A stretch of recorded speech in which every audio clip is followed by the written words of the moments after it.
Maybe musicals.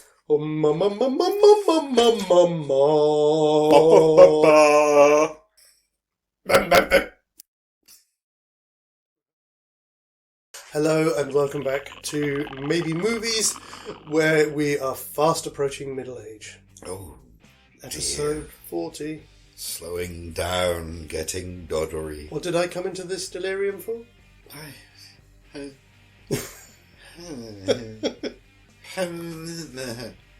Hello. I did get slightly Irish there, but you kind of can't not.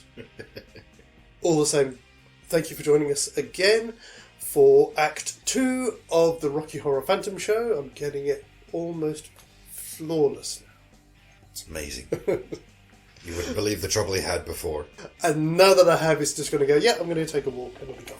We've got quite a bit to get on with this one, so we're not going to hang around too long. Just a quick reminder as well to check us out on Buy Me a Coffee, or as is the case with ourselves, buy us some popcorn. We want more popcorn. Give us more popcorn. Drown us in popcorn. Or grapes. We'll come to those later. Also, have a look at our Patreon as well. We've got some things going on there. If we haven't yet, then there will be soon. We're all new at this. We're figuring it out as we go. But you knew that, right? And we are doing it from a parallel dimension where we don't properly have access. We don't even know how you're watching this at all, so... A little bit of departure, not really any shout-outs today, but what we were going to say to all of the lovely people at home. We've got our ideas about what we're going to do with the show and what we've got coming up later in the year, but as well as commenting on what we're doing, we would love to hear if you've got any suggestions, if you've ever had any thoughts about what would this film look like with this particular person in its place, then please either leave us a comment below, or you can always email us as well at contact@xadrum.com, or even through, again, Buy Me a Coffee or Patreon or any of these sites, or through any of our social media, which is all here. Let us know, and if we can include it, if we can see that it can work, we will certainly have a look at it. Indeed. I would just like to give one last tiny little shout out to the Apocryphal movie Kickstarter, which is just about to enter its final week.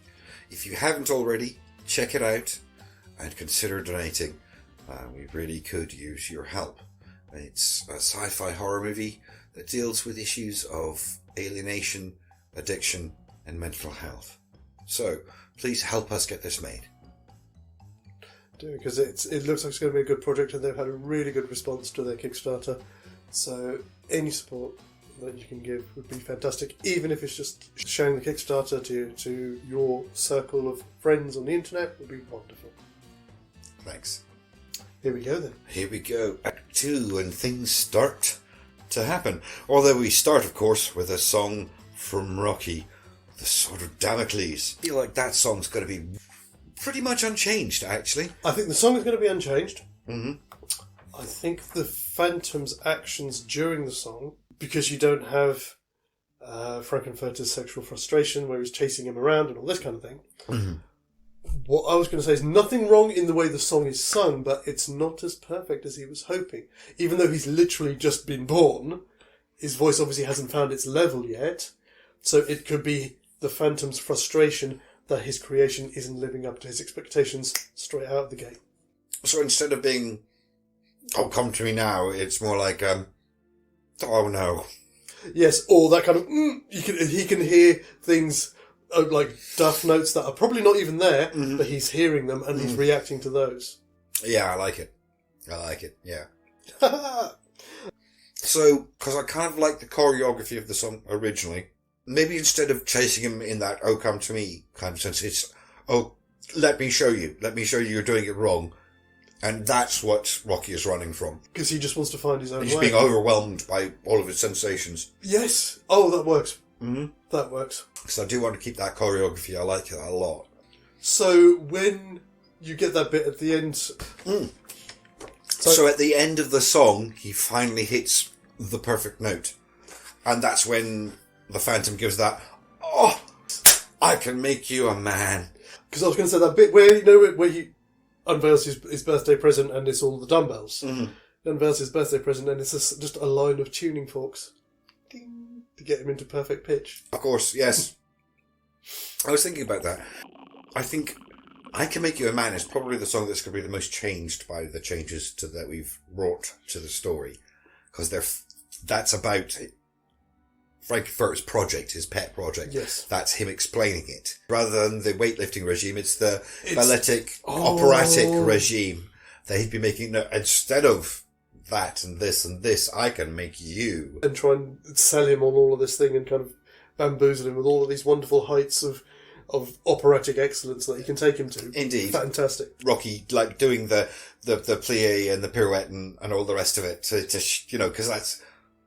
I love it. Because that's what he does in the song. He demonstrates everything that Frankfurter is talking about. Mm-hmm. And I'm not going to pretend I know anything about ballet or opera, so that's as far as my terminology goes. So again, we can include that in his part of his birthday present is some ballet shoes. Some ballet shoes and the rail that they lean on. Oh, of course, yeah. And then we get interrupted by the failed project. Yeah. I don't know. I mean, just because we're going with that... like sound instead of science thing, instead of somebody bumping a button, maybe somebody's singing note triggers. There's like a crack in the ice or something. Yeah. Oh, yes, cracks the ice like a perfect sea on a glass of wine. Yeah, fantastic. And Eddie is unleashed. There was an interesting article I was reading the other day that was written within the past 5 or 6 years. Yeah. And it was somebody who was talking about the subtext of all of this, of the entire Rocky Horror itself. Yeah. And they were saying about how Eddie's death in particular was symbolic of the death of rock and roll as a musical movement, being replaced by glam and all of those new wave stuff that was coming through, like Bowie and that was prevalent in the early 70s. That's interesting. I can see what they're saying. I mean, even the line, it's a mercy killing. I probably would have termed it more like not so much a killing, so much as an absorption. You know what? Now I think about this, I think the film supports it, because isn't it at the end of the second act that Frankfurter says, "Do you think I made a mistake splitting their brains between the two of them?" Yes, that does It's more like an acquisition or an absorption than an actual murder. It's how certain types of excessive counterculture can destroy the original thing that they sprung from. Yeah. It's almost like I've taken the bits of this that I like, the rest of it is dead wood.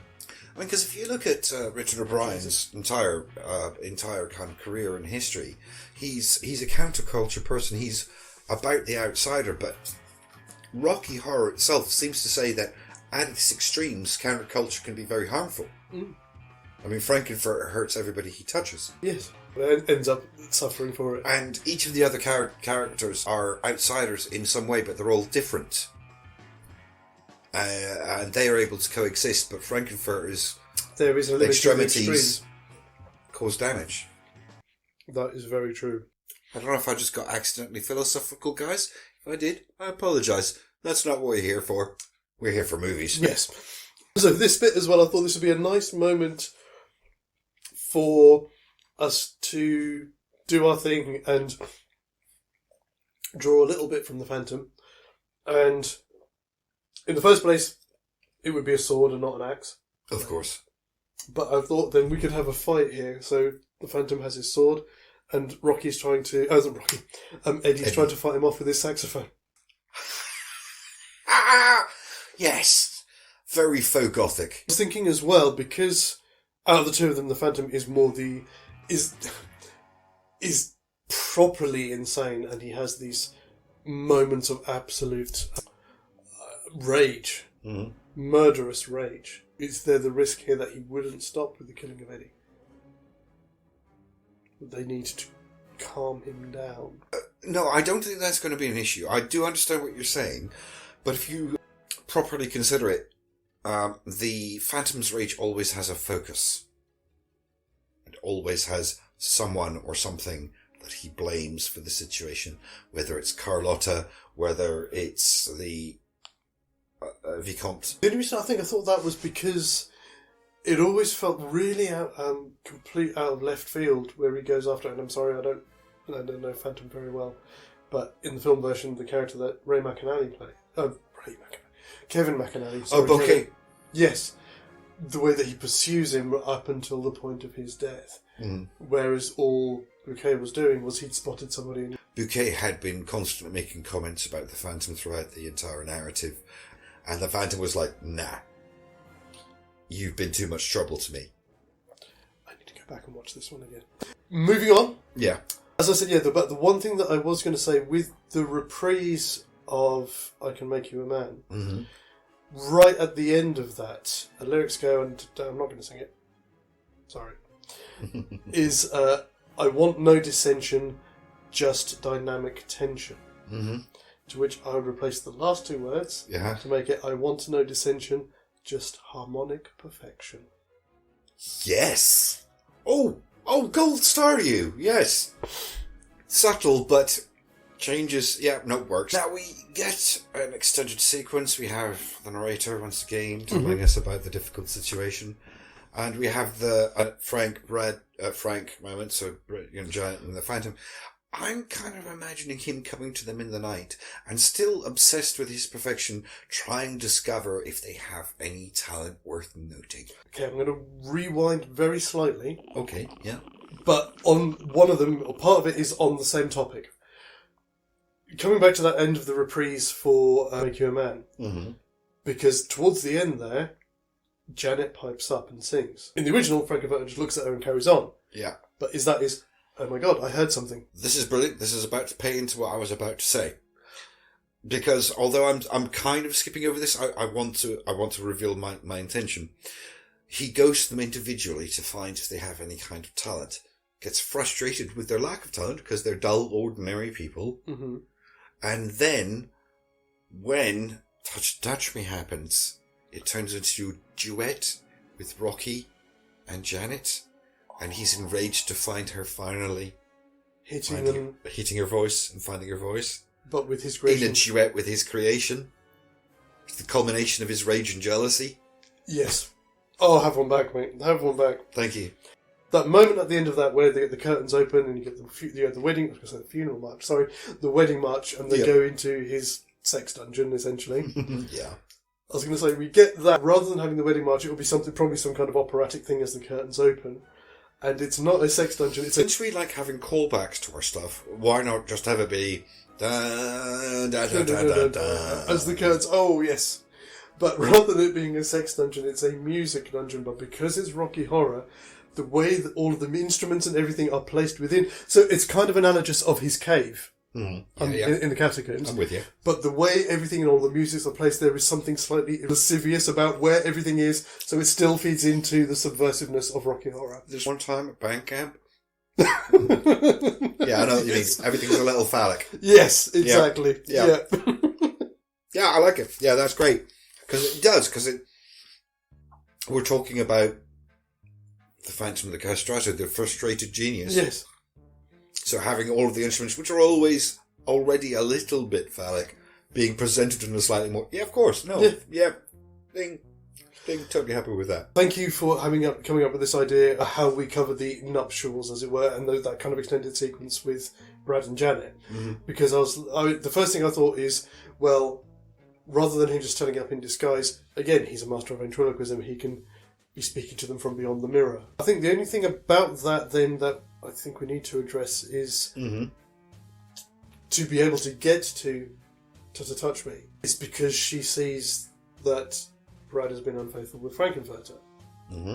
Which happens because of the alarm going off because Riff Raff and Magenta abused Rocky. So that's going to happen anyway.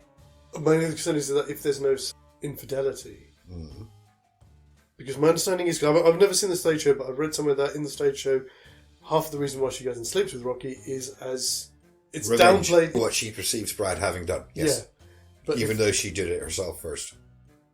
Yeah, absolutely. If we're not saying that there is any kind of sex act that happens in here, have we possibly raised, maybe not a breakpoint, but certainly undermining her motivation to go and get involved with Rocky?